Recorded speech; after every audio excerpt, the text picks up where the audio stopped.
오늘의 말씀은 현미경 바이블 강해 시간 출애굽기 37장 9절 신비한 언약궤의 비밀 두 번째 말씀의 은혜를 여러분들과 함께 나누고자 합니다. 하나님께서 이스라엘을 인도하실 때 시내산에서 모세를 통해서 그 성막을 짓도록 했습니다. 그래서 그 성막을 어떻게 지었고 또 그 의미가 또 비밀이 뭔가 하는 것을 함께 나누는 시간입니다. 자, 성막이 이렇게 모양이 보여지는데 성막은 세 곳으로 되어 있죠. 뜰과 성소와 지성소. 뜰의 빛은 해와 달 별빛이고 성소에 가면 정금등대의 빛이 있고 저 지성소는 하나님의 언약의 언약궤가 있는 그곳은 바로 영광의 빛, 하나님의 셰키나의 빛이 비춰주는 이러한 것이고 그 문은 동쪽으로 향해 있었고 바로 해 뜰 때 해가 동쪽에서 뜨죠. 뜰 때 저들이 성소에 들어갔고 해가 질 때 나왔던 이러한 것입니다. 자, 그리고 지혜 있는 자들과 또 하나님께서 부른 자들을 택해서 이렇게 짓게 했는데 만들게 했는데 그 기물을 만들게 했고 성막을 만들게 하는 그 순서가 어떤가 살펴보겠습니다. 첫 번째 만든 것은 이 성막의 덮개, 바로 요즘 말하면 지붕을 만들게 했고 그 다음에 성막, 그 다음에 성소의 기물들을 만들게 했습니다. 자, 성막의 덮개는 네 가지로 되어 있는데 네 겹으로 되어 있어요. 첫 번째 제일 안에는 흰 세마포 천에 청색, 자색, 홍색으로 그룹을 수놓아서 만들었습니다. 이것이죠. 근데 여기에 이제 청색, 자색, 홍색의 의미는 뭘까? 청색은 하늘의 색입니다. 그리고 자색은 왕의 색이죠. 그리고 홍색은 피 흘림의 색입니다.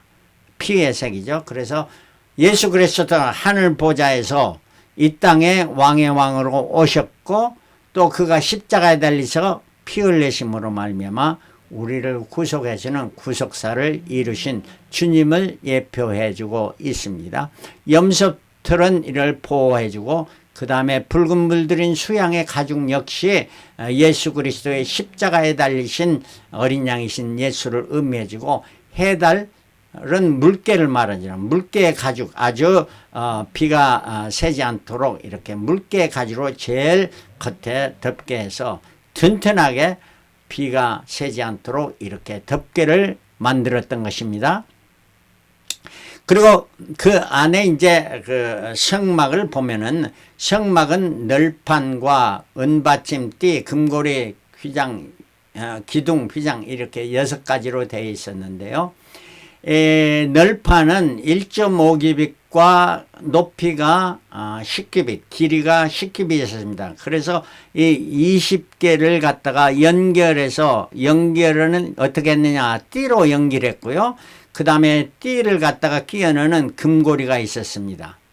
그래서 이쪽에 20개, 저 반대쪽에 20개, 뒤쪽으로 10개 해서 널판으로 되어 있는 벽이 있고 앞에 문에는 기둥이 성소로 들어가는 것은 5개의 기둥이 있었습니다. 그리고 지성소에는 4개의 기둥이 있었고요. 이 기둥에 이제 휘장을 쳐서 문이 되겠습니다. 각 지성소와 성소를 구별했던 겁니다. 이렇게 해서 성막을 만들었던 것입니다. 그리고 세 번째는 이 성소에 각 기물을 만들었는데 그 기물은 만드는 순서를 보면 첫 번째는 언약궤를 만들었고 두 번째는 떡상을 만들었고 세 번째는 정금등대를 만들었고 네 번째는 번제단 그리고 다섯 번째는 분향단 여섯 번째는 물두멍을 만들었습니다. 이렇게 번제단 또 떡상, 분향단, 언약궤 그 법궤에 속한 것들은 다 조각목으로 이렇게 만들어져 있는데 번제단은 노수로 입혔고 다른 세 개 언약궤와 떡상과 분향단은 금으로 입혀졌던 것입니다. 그리고 물두멍은 놋두멍이라 이렇게 하는데 여인들이 가져온 거울로 만들어진 게 이 물두멍이었습니다. 자, 그리고 가장 더 귀중하게 만들어진 것은 뭘까? 순금으로 만들어진 겁니다. 정금등대는 순금으로 만들어져 있었어요. 그리고 언약궤의 뚜껑이 되는 이러한 속죄소와 두 그룹도 역시 온통 순금으로 만들어져 있습니다. 어떻게 만들었느냐? 망치로 두들겨 쳐서 만들었습니다. 얼마나 정교한 기술과 또 섬세함이 이래 필요했던 것입니다. 그래서 정금등대와 이러한 속죄소 두 그룹은 가장 더 중요한 이러한 의미를 가지고 있는 것을 우리가 볼 수 있는데, 정금등대는 7개였습니다. 이렇게 7개. 그래서 이 7이라 하는 것은 일주일 하나님께서 엿새 동안 창조하시고 7일에 안식하신 것을 이 정금등대를 통해서 보여주고 있습니다. 천지창조의 모습과 정금등대의 모습을 보면 이것이 우리가 비교하면서 이런 의미가 있구나 하는 것을 알 수 있는데, 지난번에 제가 천지창조할 때의 그 이야기 말씀에서 이미 설명을 했습니다. 이렇게 대칭되게 돼 있어요. 빛과 해와 달, 별, 그리고 궁창의 물, 궁창이니까 새가 필요하고 물이니까 물고기가 필요하고 땅에 있으니까 땅에 동물과 인간을 창조하시며, 이를 통해서 다 줄기 하나님과 나와의 관계를 이루는 것. 그래서 이 줄기가 가장 더 귀중한 거죠. 엿새성을 창조하신 것을 우리가 영적으로 생각하면 honest, humble, health 이런 것이 필요하고, 우리 밖에 나타나는 것으로 head, heart, hand 이런 것들 온전히 하나님이 거룩하신 것 같이 우리 너희도 거룩하라 한과 같이, 이럴 때 우리가 하나님과의 아름다운 성도로서 이 교제를 나눌 수 있는 것이 된다 하는 것이 정금등대가 의미해 주는 것이었습니다. 네. 자, 그런데 이제는 더 깊은 곳에 언약궤입니다. 언약궤의 모습을 이렇게 모형을 살펴보면 여러 가지가 있습니다. 여러분 인터넷을 보면은 여러 가지 사진들이 나오는데, 이러한 사진들에 과연 어떤 것이 옳은 것일까, 옳은 것일까 생각해 보도록 하겠습니다. 사람이 생각으로 만든 것보다 성경이 무엇이라 말해주는가, 이걸 따라서 우리가 이것은 옳고 이렇게 조금 잘못된 것인가 판단하는 것도 중요한 것 아니겠습니까? 자, 어떻게 만들었을까요? 이 위에 줄을 보면은 이 채라고죠. 채가 제일 윗부분에 붙어 있는 것과 중간에 붙어 있는 것과 아래에 붙은 것이 있습니다. 또 이쪽에는 밑에는 이 채가 그룹의 날개, 두 날개와 같은 평행하게 되어 있는 것고, 이 밑에는 두 그룹과 이렇게 같은 방향으로 되어 있는 거. 그래서 여러 가지가 있는데, 이 중에서 무엇이 맞을까? 성경에 뭐라고 말해주는가? 여기에 맞춰야 되겠죠. 자, 그러면은 성경에는 뭐라고 말해주는가? 출애굽기 37장 3절에 금고리 넷을 부어 만들어 네 발에 달았으니, 언약궤에 네 발이 있구나. 발을 달았으니 곧 이 편에 두 고리요 저편에 두 고리야. 영어 성경에도 4feet라고 그랬어요. 이 두 그림에는 feet가 없는 거죠. 이 그림에는 feet가 있습니다. 그 발이 있죠. 그 발에 달았다 하는 거니까 위에도 아니고 중간도 아니고 제일 밑에 부분이 맞다 하는 것이요. 이 그림이 맞는 것이고, 자, 그러면 어떤 방향으로 채가 되어 있느냐 하는 건데, 출애굽기 25장 14절 이 궤를 궤 양쪽에 붙어 있는 고리에 끼워 궤를 괴를 들어 올릴 수 있도록 하라. 그러니까 땅에 딱 붙어 있는 것도 아니고 조금 떨어져서 손이 들어갈 수 있게 해야 되는데 그 고리를 만들어서 했는데, 자, 이것을 그런데 그 괴는 괴에 붙어 있는 고리 안에 꿰인 대로 두고 거기서 빼내지 말라. 항상 움직일 수 있도록 들고 이제 메고 옮길 수 있도록 꽤 넣은 채 두라 말, 빼내지 말라는 겁니다. 자, 이렇게 말해주고 있는데 그러면 어떤 방향이냐, 채가 어느 방향에 있는 것이 맞느냐 하는 것이 우리가 살펴보겠습니다. 왕상 8장 8절에 말씀해 주는데, 왕상이라는 것은 이스라엘 백성이 광야 생활을 마치고 가나안 땅에 들어가서 이제 다윗 왕이, 두 번째 왕 다윗 왕이 성전을 지으려고 했는데 못 지었죠. 그리고 언제 지었냐? 솔로몬이 지었어요. 솔로몬이 지었는데 그 솔로몬 때 그 언약궤를 성전 안에다 이제 모셔 놓는 거예요. 그리고 이제 옮길 필요가 없죠. 광야 생활은 옮겨야 됐지만은 이제 옮길 필요는 한 자리 딱 놓았는데 어떻게 놓냐? 왕상 8장 8절에 채가 긴 거로, 그러니까 이 바가 길었다는 거예요.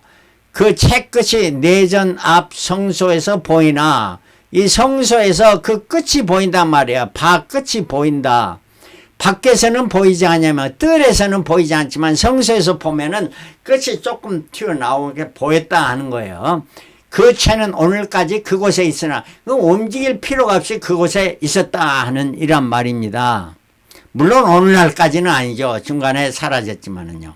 자, 이렇게 되니까 어떤 그림이 제일 맞느냐? 이 그림이 제일 성경적이다 하는 겁니다. 성경에 맞은 대로 만들어진 것의 모형이다 하는 이란 말입니다. 여러분 인터넷에 한번 찾아보시기 바랍니다. 이런 그림 별로 찾아보기가 힘듭니다. 이것이 성경적인 것을 우리가 알 수가 있는 것입니다. 자, 그러면 이 언약궤에 들어있는 것이 뭔가 하는 것이, 구약에서는 돌판, 항아리, 지팡이의 위치가 어디에 있었냐? 쉽게 말하면 왕상 8장 9절에는 궤 안에, 그러니까 성소에 지금 이제 성전에, 솔로몬 성전에 궤 안에는 두 돌판 외에 아무것도 없었다 하는 말입니다. 그러니까 두 돌판만 성전에 있었다는 거니까, 출애굽기 16장 3절 항아리를 가져다가 그 속에 만나 한 오멜 담아 증거판 앞에 두어 간수하게 했어요. 증거판 앞에 두라 하는 거예요. 그러니까 밖에 두었죠. 그리고 민수기 17장 4절 그 지팡이를 증거궤 앞에 두라. 속에 드는 게 아니라 앞에 두라 하는 겁니다. 이 구약의 사건은 다만 구약에서는 언약궤의 안에는 뭐만 있었다?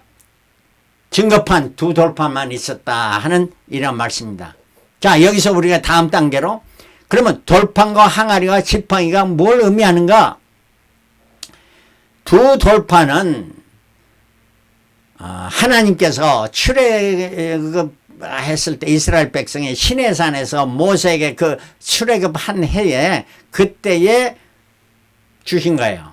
이것도 첫 번째는 깨먹었죠. 모세가 던져서 깨먹은, 두 번째 모세가 이렇게 만들어서 가지고 갔을 때 이제 하나님께서 그 글을 쓰신 거. 이 두 돌판은 뭘 의미하냐? 성부 하나님을 의미해요. 성부 하나님이 오순절날 시내산에 강림에서부터 그때에 그 무렵에 주신 것이 바로 두 돌판인 겁니다. 그리고 만나 항아리는 그러면 뭘 의미할까? 만나 항아리는 우리의 생명의 양식이 되시는 예수 그리스도를 의미하는, 우리의 삶을 지탱해주는, 유지해주는 우리의 생명의 근원이 되신 예수님을 의미하죠. 그래서 만나 항아리, 그러면 성자 하나님을 의미하는데, 성자 하나님은 언제 이 땅에 오셨냐? 예수께서 이 땅에 오신 날이 언제죠? 성탄일. 우리는 다 크리스마스를 즐기고 있고 기념하고 있습니다. 그러나 과연 그것이 진짜 예수님께서 이 땅에 오신 날이냐? 그건 아니죠. 그건 어머니 뱃속에서 태어난 날이고, 어머니 뱃속에서 들어온 날, 그날이 바로 강림하신 날, 그날도 오순절이 아니었겠나 이렇게 생각이 되어집니다. 그래서 지금도 다 오순절이죠. 세 번째 쌍난 지팡이는 뭐냐? 바로 성령 하나님의 쌍난 지팡이, 마른 막대기에 역사가 일어나 생명이 일어나서 이런 지팡이가 인도합니다. 그래서 우리를 인도해 주시는 건 성령 하나님, 우리에게 마른 땅과 같이 우리의 믿음을 주시고 생명을 주시고 성령으로 말미암아 거듭나게 해서 새 사람이 되게 하시는 성령의 역사하심, 이게 바로 쌍난 지팡이에 의미하는 것. 쌍난 지팡이는 언제 이 땅에 오셨나? 성령 하나님은 신약에 오신 거예요. 신약의 오순절날. 그러니까 예수님께서 십자가에서 부활하신 후 50일 되는 오순절날. 그리고 승천하신 후부터는 계산하면은 10일 후에였죠. 자, 이토록 만나 항아리와 쌍난 지팡이는 신약의 하나님으로 오신 것입니다. 그러므로 말미암아 신약에 와서는 언약궤 안에 들어가 있는 것은 뭐냐? 이제는 세 가지가 다 언약궤 안에 들어 있습니다. 히브리서 9장 3절에 또 둘째 휘장 뒤에 있는 장막을 지성소라 일컬었느니 4절에 금향로와, 원래는 금향로는 어디에 있었어요? 성소에 있죠. 지성소 들어가기 전에. 그러네 지성소에 지금 금항로가 들어있다는 거예요. 그리고 사면을 금으로 싼 언약궤가 있고 그 안에 만나를 담은 금항아리와 아론의 쌍난 지팡이와 언약궤 비석들이 언약궤 안에 있었다 하는 것은, 이거는 삼위일체의 하나님인 것을 신약에서 이 말씀을 통해서 증거해주고 있는 것이 아니겠습니까? 놀라운 사실이죠. 그래서 예수께서 나와 일러 가서 하늘과 땅에 모든 것을 내게 주시오. 너희는 가서 아버지와 아들과 성령의 이름으로 세례를 주고 내가 너희에게 분부한 모든 것을 가르쳐 지키게 하라. 바로 삼위일체의 하나님을 의미해주고 있는 것입니다. 신약에 와서 예수님이 오신 후 바로 언약궤 안에 하나님이신 성자 하나님, 그 다음에 오순절날 성령 하나님이 언약궤 안에 들어가신 것이 됐다 하는 이란 말이에요. 금향로는 어떻게 됐냐? 금향로는 뭘 의미한다고요? 향단, 기도를 의미합니다. 성소의 휘장이 찢어짐으로 말미암아 옛날엔 제사장만 들어갔는데 이제는 아무나 예수를 그리스도로 믿는 자는 물두멍을 통과하는 자는 담대하가 그리스도 언약궤 속죄소 안에 들어갈 수 있게 됐습니다. 그래서 그거는 기도를 의미하는데, 기도, 금항아리, 기도를 하나님께 그곳에서 드리고 하나님께서 소작소에서 우리에게 주신 말씀을 듣고 하는 깊은 교제를 이루어지게 되었다는 놀라운 사실입니다. 이것이 바로 비밀인 것이에요. 자, 그 다음에 언약궤가 그 구약에서 이동할 때는 어떻겠냐? 가장 앞장서서 인도했습니다. 앞장서서 가서 어떤 때는 3길 앞장서서 이스라엘을 실망한 곳을 찾아서 준비했고, 요단강을 건넌 후에 2000규빗 건널 때는 2000규빗 앞장서서 앞에 서서 이렇게 갖고 제사장의 발이 요단을 밟을 때 요단물이 흐름을 멈추었습니다. 여리고성을 진멸할 때 앞장서서 돌았고 7제사장 7양막나팔을 불고 7번 돌 때 여리고성이 무너지는, 그러니까 제사장이 언약궤를 메고 앞장서서 갔다 하는 말입니다. 그래서 언약궤는 반드시 제사장이 어깨에 메고 운반해야 되는데 어떤 때 잘못해 가지고 수레에 싣고 했을 때 우사가 그 수레가 그 타작마당 왔을 때 막 움직이고 하니까 언약궤 떨어지는 만졌다가 즉사하는 일이 일어났죠. 언약궤는 반드시 사람이 어깨에 메고 가야 한다. 아까 언약궤 바가 옆으로 짧은 쪽으로 계속됐다면 1.5규빗 사이니까 너무 사람이 부딪히지 않겠어요? 그거는 틀린 말이에요. 그래서 2.5규빗 때는 이 길이 쪽으로 해야 두 사람이 언약궤를 옮기는 안 되는 거예요. 무거우니까 한 4사람 아니면 6사람 움직여야 되는데, 그렇게 해서 바가 길었지 않습니까? 10규빗 이상이 되니까. 자, 이렇게 해서 옮겼다. 그 언약궤 채발이 밑에 있으니까 어깨에 매면은 바로 언약궤 그룹이 사람의 머리보다 위에 있으니까 앞장서서 가도 뒤에 있는 모든 사람이 언약궤 움직임을 볼 수 있었어요. 만약에 위에다 맸으면 밑에 보이지 않잖아요.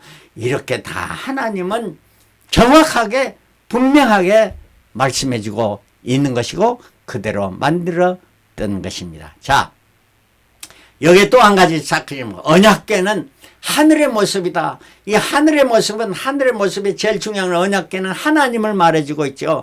그 물건 자체보다 하나님 자신은. 그러면은 창세기 1장 26절부터 27절에 하나님 가라사대 우리의 형상을 따라 우리의 모양대로 우리가 사람을 만들고, 이 우리라는 건 내가 아니고 우리라는 건 삼위일체 성부 하나님 성령 하나님 말씀해주고 있어요. 우리의 형상을 따라 사람을 창조하되 남자와 여자를 만든다 그랬어요. 남자와 여자. 그래서 이걸 갖다 그림으로 그리지만 이렇게 동그란 데 있는데 사람이 어떻게 되냐, 트리카토미 3분서를 넣으면 영과 혼과 육으로 돼 있죠. 그래서 영은 제일 깊은 곳, 혼은 우리의 지정의 우리의 지정의를 말해주고 있죠. 그 다음에 육, 우리의 육체입니다. 자, 육으로는 남자와 여자로 구분해 있습니다. 그렇죠? 그리고 영으로는 하나님 있는데 성자 하나님, 성령 하나님, 성부 하나님 이렇게 삼위일체가 되신 것이에요. 그래서 지정의를 말해주죠. 이걸 갖다가 성서로 의미하면은 첫 번째는 번제단이 있습니다. 막 들어가면 그 다음에는 물두멍이 있었죠. 물두멍이 왜 여자냐? 물두멍은 모두 여자들이 가진 그 거울로 만들어지는 게 여자에 속한 거죠. 뭐 사람이 단장하는 거 아니에요. 여자들이 단장하죠. 그 거울로. 그 다음에 그 안으로 들어가면, 성소로 들어가면 분향단, 떡상, 정금등대. 바로 분향단은 하나님의 의미하고 떡상은 예수 그리스도를 의미하고 성령을 의미하고 정금등대는 예수 그리스도를 의미한다. 그러면은 자, 이것이 바로 하나님의 형상대로 우리가 창조됐다 하는 이런 말씀이 아니겠습니까? 자, 그런데 육의 사람과 영의 사람이 있습니다. 육의 사람은 뭐냐? 육신의 영향이 많아서 내 혼, 내 생각과 내 의지와 내 감정을 다 주관해버려요. 내 멋대로 하는 사람이 바로 육의 사람이요. 쉽게 말하면 육의 사람은 내 멋대로 하는 사람이 육의 사람이고, 영의 사람은 하나님의 멋대로 하는 사람이 영의 사람이라는 거예요. 그렇죠? 자, 육의 사람들은 뭐냐? 요즘에 나타난 상황이죠. 남자 여자 구별이 없어져 버렸어요. 여자가 남자 같고 남자가 여자 같고 동성애들이 혼은한 이러한 악한 세상이 육의 사람에 속하는 거예요. 그리고 우리가 조심해야 되죠. 그러면 영의 사람들은 어떤 사람이냐? 영의 사람들은 영과 혼이 하나가 되는 거예요. 다이카토미 이분서를 말해주는데, 바로 예수 그리스도께서 성소의 지성소의 휘장이 찢어짐으로 말미암아 이제는 그 휘장이 없는 거나 마찬가지 아니에요? 그러면 지성소에 하는 영광의 빛, 하나님의 영광의 빛이 내 생각과 내 의지와 내 감정, 내 지식 이런 걸 모두 컨트롤하는 거예요. 그래서 영혼이 하나 되는 거. 예수 그리스도, 이 말은 뭐냐? 내가 그리스도와 함께 십자가에 못 박혀서 이제는 내가 산 것이 아니라 내 안에 그리스도가 사심이라. 이게 바로 영의 사람이고, 이러한 사람은 남자와 여자의 구별이 분명한 사람들을 말해주고 있는 것이 아니겠습니까? 자, 그래서 우리가 이제 영의 사람들은 예수 그리스도로 말미암아 주님이 십자가에 달리실 때 성소의 휘장이 찢어져서 이제 하나님께서 나와 너와 만나는 미세라 속죄소에서 만남을 통해서 이제는 우리가 주님 오시는 그날을 바라보면서 나아가는데, 예수 그리스도 피로 힘입어 성소에 들어갈 담력을 얻었느니라. 그리고 히브리서 9장 29절 28절에 이와 같이 그리스도도 많은 사람의 죄를 담당하시고 단번에 들임받으시고, 그러니까 한 번에 십자가에 달리심으로 모든 It's finished, 완수했다는 거예요. 그래서 구원에 이르게 하시기 위하여 죄와 상관없이, 죄와 상관이 없이, 그 말은 뭐냐면 이제 다시는 주님께서 십자가에 달리실 필요 없고 우리의 그 구속의 은혜로 말미암아 자기를 바라는 자들에게, 주님의 오심을 바라는 자들에게, 재림을 사모하는 자들에게 두 번째 나타나시리라. 영광의 주님께서 오시는 날을 고대하며 마라나타 오시어 오시옵소서 하며 이러한 기다림을 가지는 자들에게는 우리에게 영원한 천국의 기쁨과 소망과 사랑과 온 모든 좋은 것이 우리 영원토록 있게 된다는 말씀입니다. 그러므로 말미암아 성소의 시장이 뚫어 우리 주 예수 그리스도로 말미암아 구원에 이르는 감사와 감격과 축복 가운데 우리의 하나님을 찬양하며 주님의 오심을 기다리는 저와 여러분들이 되시길 그리스도로 축원합니다. 할렐루야. 아멘.